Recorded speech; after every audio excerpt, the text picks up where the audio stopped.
Bonjour à toutes et à tous, j'espère que vous allez bien. Ça fait très longtemps que je ne suis pas revenue pour vous parler de ma maladie, la maladie de base d'eau associée à une hyperthyroïdie. Ça fait 7 mois et certains d'entre vous m'ont envoyé des messages sur Instagram, m'ont fait des commentaires sous certaines vidéos YouTube. Je vous en remercie. Je vous ai donné un petit peu de mes nouvelles succinctement, mais bon, ça faisait longtemps que je voulais refaire une vidéo pour vraiment vous expliquer ce qui s'est passé pendant tout ce temps-là. Je vais essayer de résumer 7 mois en quelques minutes. Je n'ai pas été très présente sur les réseaux sociaux, sur YouTube, parce que j'avais besoin de me concentrer sur d'autres choses, parce que j'en avais un petit peu marre aussi de l'ambiance qu'on peut trouver sur les réseaux sociaux. Alors c'est pas ce qu'on trouve sous ces vidéos-là, mais on peut le trouver sous d'autres vidéos, sous d'autres publications, sur d'autres applications.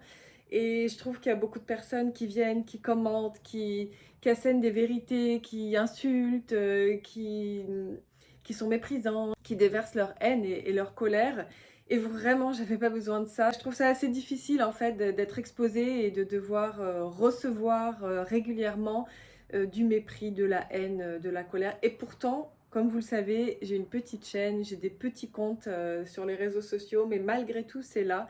Et voilà, j'avais vraiment besoin d'être plus dans la vie réelle, d'être dans un environnement plus bienveillant, positif, qui est mon environnement dans ma vie réelle.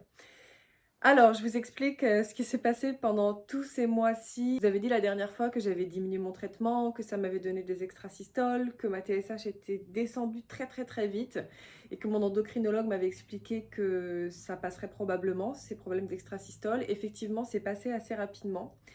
Et à partir de ce moment-là et jusqu'à aujourd'hui, mes analyses ont toujours été bonnes. J'ai toujours eu une TSH, une T3 et une T4 dans les normes. Après, même si les analyses ont toujours été bonnes, le ressenti n'est pas toujours le même, mais je pense que si vous avez un souci de thyroïde, vous savez que ça n'est pas linéaire malheureusement, mais globalement, même si ça n'est pas linéaire, qu'il y a des hauts et des bas, ça va vraiment de mieux en mieux. Par contre, au bout d'un an de traitement, 1 an et 1 mois pour être vraiment précis, j'ai dû aller faire une échographie de la thyroïde. Et même si toutes mes analyses étaient bonnes, que mes anticorps étaient considérés comme négatifs, ils n'étaient pas à zéro, mais ils étaient sous la limite. Et donc, ils étaient considérés comme négatifs. Ma thyroïde était encore trop grosse, trop vascularisée. Quand je suis allée voir mon endocrinologue, elle m'a dit que mes résultats étaient bons, que mon traitement fonctionnait, mais que malheureusement, à cause de l'état de ma thyroïde, on devait continuer le traitement. Et moi, j'attendais cet arrêt de traitement avec impatience, vraiment, parce que ce traitement a tendance à me mettre non pas vraiment en hypothyroïdie parce que je reste dans la norme, mais souvent je manque un petit peu d'hormones pour que ce soit optimal, pour me sentir vraiment bien, et donc ça me fatigue. Je vous avais expliqué aussi que ça diminuait mon immunité, donc je n'ai pas été malade depuis l'hiver et j'espère que ça va continuer parce que là on est en automne et c'est le moment où on va voir si je tiens toujours ou pas, si je garde quand même une immunité correcte. Mais par contre, j'ai eu pas mal de verrues plantaires, je pense parce que je vais à la piscine et j'ai pas beaucoup d'immunité, donc j'attrape les verrues plantaires et je n'arrive pas à m'en débarrasser. J'ai aussi eu à plusieurs reprises des boutons de fièvre, donc j'ai ce virus de l'herpès à l'intérieur de moi dans mes ganglions depuis longtemps, mais avant j'avais un bouton une fois tous les 2 ans, quelque chose comme ça, et là vraiment j'en ai eu beaucoup, parfois à seulement quelques semaines d'intervalle, qui duraient longtemps et je peux pas être sûre évidemment que c'est à cause de ça, mais en tout cas, avant, j'avais pas tout ça, même si j'avais du stress, même si j'étais fatiguée, même si je m'exposais au soleil, alors que là, vraiment, j'ai ça pour un oui, pour un non, sans aucune raison. Donc je pense que c'est aussi en lien avec mon système immunitaire qui est forcément limité par le traitement que je prends. Donc je prends toujours cette même dose de traitement dont je vous avais parlé déjà la dernière fois dans la dernière vidéo. C'est un demi-comprimé de 5 mg de tyrosol, un jour sur 2. Ça n'a pas bougé, je pense que ça ne bougera plus. D'ailleurs, au moment où on est passé à cette dose-là, mon endocrinologue m'a dit que probablement ce serait la dose jusqu'au bout. Et donc, comme je vous expliquais, après avoir fait cette échographie, elle m'a demandé de poursuivre le traitement encore pendant 6 mois. Ça m'inquiète un petit peu parce que je me dis qu'au bout d'un moment, si c'est pas suffisant le traitement, elle va probablement me proposer d'autres options. Je pense qu'on connaît tous les autres options qui sont soit prendre de l'iode radioactif qui va venir détruire la thyroïde avec la possibilité, là, c'est quand même assez probable, hein, d'abîmer tellement la thyroïde qu'on est en hypothyroïdie à vie et donc on doit prendre des hormones de substitution à vie, ou alors retirer la thyroïde. Et en général, ce que les médecins proposent, c'est de retirer la thyroïde entière et non pas une partie de la thyroïde. Il y a une époque où on retirait plutôt une partie de la thyroïde et on continuait à vivre comme ça avec la partie qui restait.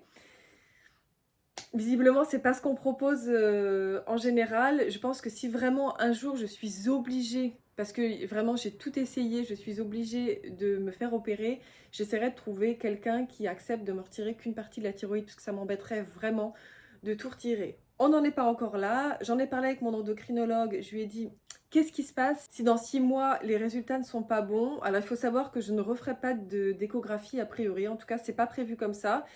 Si mes résultats sont mauvais, je ne sais pas si je devrais faire une échographie, mais pour le moment, c'est pas prévu.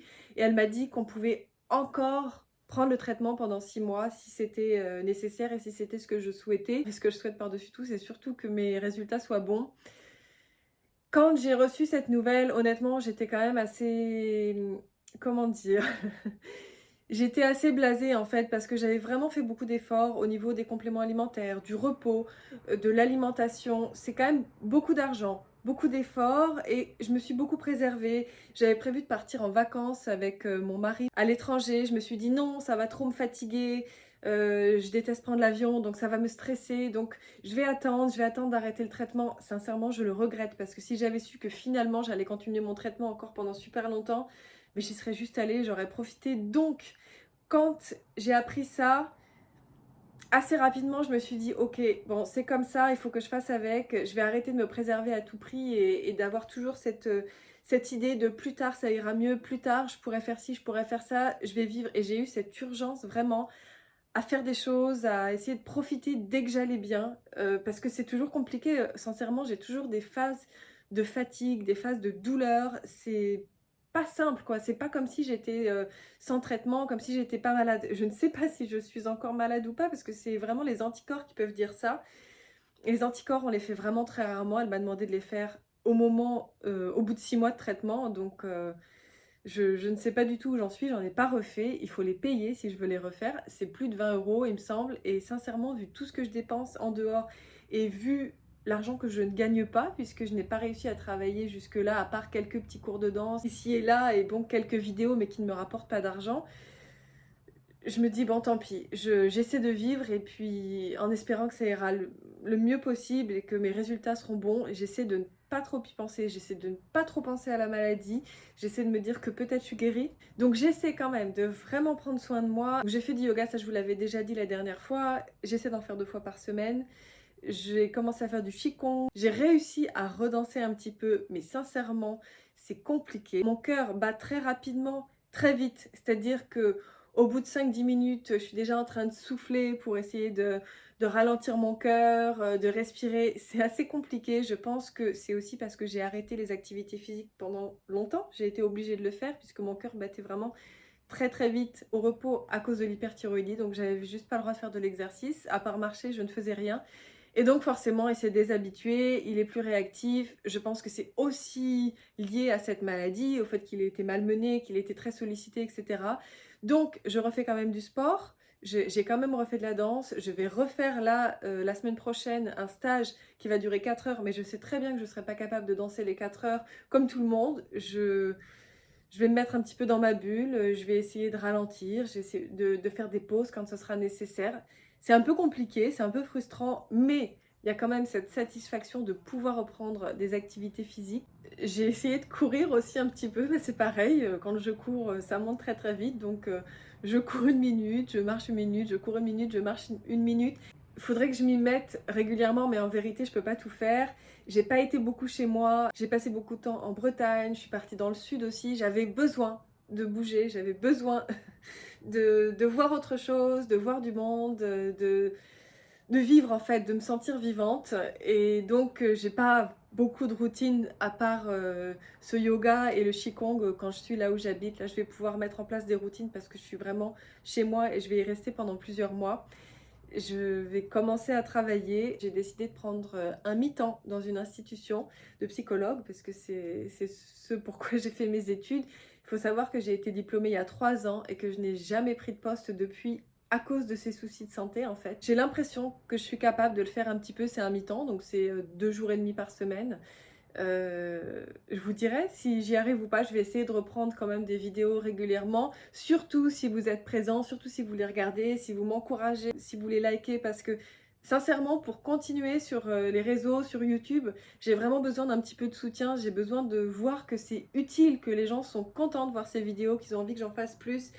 J'avais l'impression que c'est comme d'un essoufflement en fait, j'en avais marre. Je pense qu'il n'y avait pas assez d'échanges avec les personnes qui regardent mes vidéos, je suis toute seule face à ma caméra. J'avais fait un vlog, je sais pas si vous l'avez regardé, c'est vrai que j'avais pris plus de plaisir à faire ça et à monter ça, parce que j'avais besoin d'autre chose, j'avais besoin de sortir, je pense que vous avez compris. J'avais besoin de respirer. Et voilà ce qui s'est passé pour moi en fait au niveau de la maladie. Globalement, je vais mieux. Il y a eu vraiment un moment où j'ai été extrêmement fatiguée, extrêmement angoissée. Et j'ai pensé que c'était la thyroïde qui recommençait à dysfonctionner. Et en fait, j'ai fait des analyses et les analyses étaient bonnes. Et je me suis rendu compte que c'était pas la thyroïde, mais que c'était mes glandes surrénales. Je vous avais expliqué que j'avais fait une formation en naturopathie, non pas pour accompagner les autres, mais pour m'accompagner moi-même et être assez autonome. Et je suis retournée dans cette formation parce que je me suis dit, c'est étrange, pourquoi je me sens comme ça? C'est pas la thyroïde visiblement. Je sais qu'on peut avoir des symptômes qui sont des symptômes de dysfonctionnement thyroïdien, même quand on est dans les normes. J'avais l'impression que c'était finalement pas ça, et c'est vrai qu'en me replongeant dans cette formation, je me suis rendu compte que j'avais beaucoup de symptômes de dysfonctionnement des surrénales parce que je m'étais pas suffisamment reposée. Écoutez, j'avais été dans des situations de stress. En fait, même si je travaille pas professionnellement, j'avais beaucoup de travail à la maison, j'avais beaucoup de travail avec des personnes qu'on a accueillies, etc. Et je me suis énormément fatiguée comme ça, donc j'ai repris soin de mes surrénales. Je vous encourage aussi à vous renseigner au sujet de ces glandes surrénales parce que quand on a des dysfonctionnements au niveau des glandes surrénales, quand on a des épuisements, ça peut avoir un impact ensuite sur la thyroïde. Et une fois qu'on a ces problèmes de thyroïde, ça peut être vraiment compliqué. Comme vous le savez, on peut être obligé de prendre des traitements, ça peut être long, etc. Donc vraiment prendre soin de son corps en général, de sa psyché bien sûr en général, ça je ne peux que vous encourager. Et aussi de ces glandes surrénales, c'est vraiment important et c'est vraiment important en amont. Donc moi évidemment je ne vous ferai pas des vidéos spécifiques là-dessus parce que c'est pas mon domaine. Je pense qu'il y a vraiment des vidéos qui peuvent vous renseigner, qui sont réalisées par des professionnels. Vous savez quelle est la naturopathe que j'ai consultée, avec laquelle j'ai fait cette formation, à laquelle j'ai toujours accès. Je ne vais pas vous le redire. Si vous avez besoin de son nom, je vous le redirai, ou de vidéos, de liens pour vous aiguiller. Mais je pense que si vous suivez mes vidéos depuis longtemps, vous savez qui c'est, vous savez qu'elle a une chaîne YouTube. Donc n'hésitez pas à aller vous plonger dans ces vidéos qui sont passionnantes. Je pense que moi, ça sert à rien que je vous en parle plus que ça. Je vous en parle juste pour essayer de vous donner des pistes pour faire des recherches par vous-même et pourquoi pas pour vous faire accompagner par un ou une naturopathe parce que moi, ça m'a vraiment beaucoup aidé et ça m'aide encore aujourd'hui. Je continue de prendre soin de moi, mais je me pousse un peu plus. Je m'économisais tellement, je faisais tellement attention à mon corps. J'ai vraiment besoin d'être dans la vie, je pense, aujourd'hui et d'être dans plus d'actions, plus d'activités, plus de rencontres pour pouvoir aller mieux. Et je pense que ça me réussit assez bien. Donc bien sûr, il y a des moments où je sens qu'il faut absolument que je me repose, donc je le fais. Je me repose, mais moins qu'avant, et je me nourris, je m'enrichis de tout ce dont je vous parle. Et je vais continuer à le faire. J'ai vraiment envie de danser beaucoup plus, évidemment, de sortir. Je vous expliquais aussi dans mon vlog que c'était très difficile pour moi si je faisais des choses dans la journée, j'arrivais pas à faire des choses le soir. Petit à petit quand même, j'arrive de temps en temps à sortir un peu le soir, sans dormir dans la journée. Voilà, je le fais vraiment au feeling, au fur et à mesure, et je sais que ça devra ensuite être compensé par un peu plus de repos, mais j'accepte. Je suis quand même très contente, globalement, sincèrement, même s'il y a des jours qui sont difficiles, même s'il y a des jours où je suis, comme je dis, écrasée au sol, c'est quand même de moins en moins. J'espère que c'est pas ma thyroïde qui est en train de fonctionner plus et qui fait que j'ai plus d'énergie. Sincèrement, je ne pense pas, parce que mon cœur va vraiment mieux au repos, c'est vraiment super. J'ai pas de tremblement des mains, j'ai pas ces symptômes là que j'ai où je parle extrêmement vite, où je sens que j'ai de l'angoisse et tout ça. Je sens pas tout ça. Maintenant, ça fait longtemps que j'ai pas fait de prise de sang, donc je peux pas être sûre de ce que je dis, évidemment. Je pense que je vais pas faire de prise de sang avant la fin novembre parce que j'ai un rendez-vous début décembre. Je suis censée faire des prises de sang tous les 2 mois, mais je pense que là ça va être 2 mois et demi, sinon ça va pas correspondre à l'ordonnance. Il faut savoir, je vous le dis, qu'il y a des problèmes au niveau des remboursements, notamment de la T3 et de la T4. Il faut vraiment que sur les ordonnances, ce soit marqué que c'est parce on a telle maladie, parce qu'on est sous tel traitement, qu'on a besoin de faire telle ou telle analyse, parce que sinon, ils nous demandent de payer. Pareil pour les anticorps, donc c'est compliqué. La dernière fois, j'ai dû vraiment bien expliquer parce que le changement était en train de se faire au moment où je suis allée faire ma prise de sang avant d'aller voir mon endocrinologue et on m'a dit que non, qu'il fallait que je paye. Je crois que la TSH était remboursée, il fallait que je paye la T3, la T4 et les anticorps. J'ai payé parce qu'en fait, j'avais pas le choix. J'avais mon rendez-vous quelques jours après et vous savez que ça peut prendre un petit peu de temps pour avoir les résultats des anticorps. Ça dépend peut-être des laboratoires, mais moi, ça prend du temps parce que je pense que les anticorps ne sont pas faits dans le laboratoire dans lequel je vais, mais le sang est envoyé, donc ça prend un peu plus de temps. Et en fait, en discutant avec la personne qui m'a fait la prise de sang, elle m'a dit: «Mais vous avez vraiment besoin de ces examens?» «Absolument!» Je dis: «Oui, absolument, c'est pour ça que je paye» et donc ils m'ont remboursé en liquide. Bref, ça peut être un peu compliqué, donc je vous le dis, si jamais vous n'êtes pas au courant, c'est bien que votre endocrinologue ou votre médecin écrive bien que vous avez telle maladie, que vous êtes sous tel traitement, parce que selon les laboratoires, visiblement, j'ai eu d'autres sons de cloche, d'autres personnes qui sont dans d'autres laboratoires où il n'y avait pas de problème. Mais c'est possible d'en avoir. Mieux vaut anticiper que tout soit bien marqué sur l'ordonnance. Donc, je vais pas faire d'analyse avant un petit moment normalement, à moins que j'ai des symptômes bizarres, à moins que je sente qu'il faut vraiment que j'aille vérifier tout ça. Si rien ne change, je vous ferai la vidéo en décembre, quand j'aurai vu mon endocrinologue pour vous dire où j'en suis. Ah oui, autre chose que je dois vous dire, mon régime alimentaire, j'arrive plus à le suivre. J'ai eu vraiment un grand ras-le-bol, comme je vous ai expliqué au moment où je devais arrêter, où j'ai pas arrêté, j'ai dû continuer. En plus, voilà, il y avait plein de choses qui se passaient en même temps. J'étais avec plusieurs personnes qui mangeaient tout ce que j'avais pas le droit de manger. Donc là, j'ai commencé à faire un petit peu des écarts. Quand je suis revenue chez moi, j'ai repris mon régime alimentaire et puis je suis repartie en vacances, j'ai refait des écarts. Là, sincèrement, je le respecte pas. Le gluten, ça va. Globalement, j'arrive à pas en manger. J'en ai mangé pendant les vacances parce que j'avais vraiment très envie. Quand je me suis retrouvée aussi dans des restaurants où il n'y avait pas vraiment de choix pour moi, ben, j'en ai mangé. Là, ça va. Le gluten, j'arrive quand même à tenir parce que c'est assez facile de trouver des alternatives, je trouve, chez soi quand on cuisine. Par contre, je remange un petit peu de produits laitiers. J'évite les produits laitiers de vache, mais c'est pas vrai que j'en mange pas du tout, donc je vous dis vraiment la vérité. Je vous conseille pas de faire comme moi, mais vraiment pas du tout. C'est juste que j'ai eu un tel ras-le-bol et ça a quand même eu un impact sur mon moral je me suis dit bon tant pis. Plutôt que d'être vraiment frustrée tout le temps, je fais des écarts. J'ai pas du tout repris le régime alimentaire que j'avais avant d'être malade et je pense que je ne le reprendrai jamais. Mais si la prochaine vidéo, je vous dis que en fait mes anticorps ont augmenté, ben vous saurez pourquoi. Parce que globalement, je suis pas vraiment très stressée.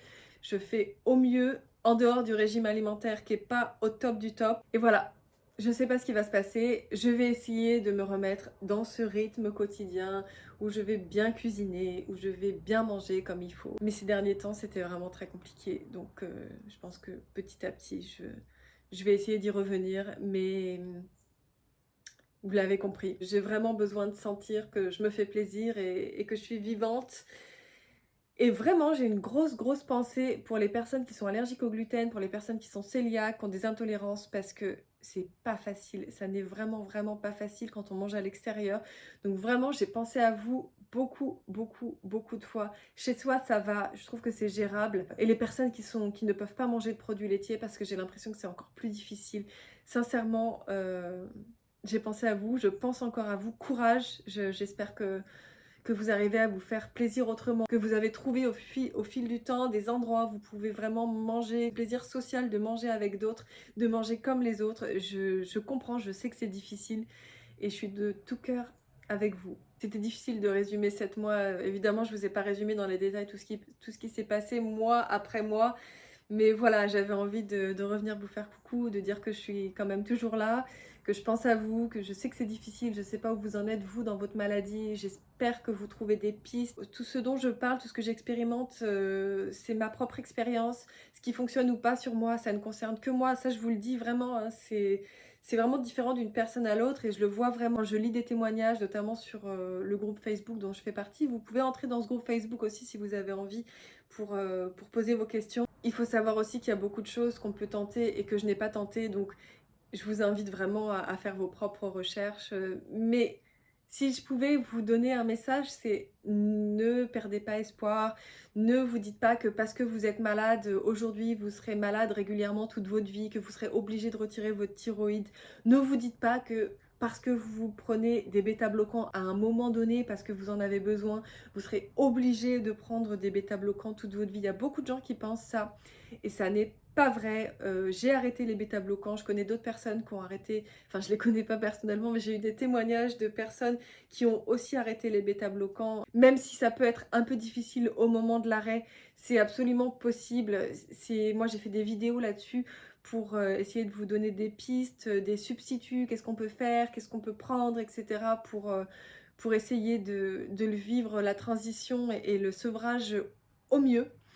Évidemment, il ne faut pas arrêter du jour au lendemain, il y a des manières de faire, même si peut-être certains médecins vous disent c'est bon, vous pouvez arrêter. Non, c'est compliqué d'arrêter, mais c'est totalement possible. Juste garder espoir, je pense que l'état d'esprit est super important. Vraiment, restez optimiste, c'est tout ce que je peux vous conseiller, même si c'est pas toujours facile, même si la thyroïde a un impact sur notre ensemble, sur notre psyché aussi, sur notre système nerveux aussi. Donc c'est difficile, mais je vous le dis, vous pouvez garder espoir, vous pouvez tenter des choses et on a souvent besoin de patience dans cette maladie.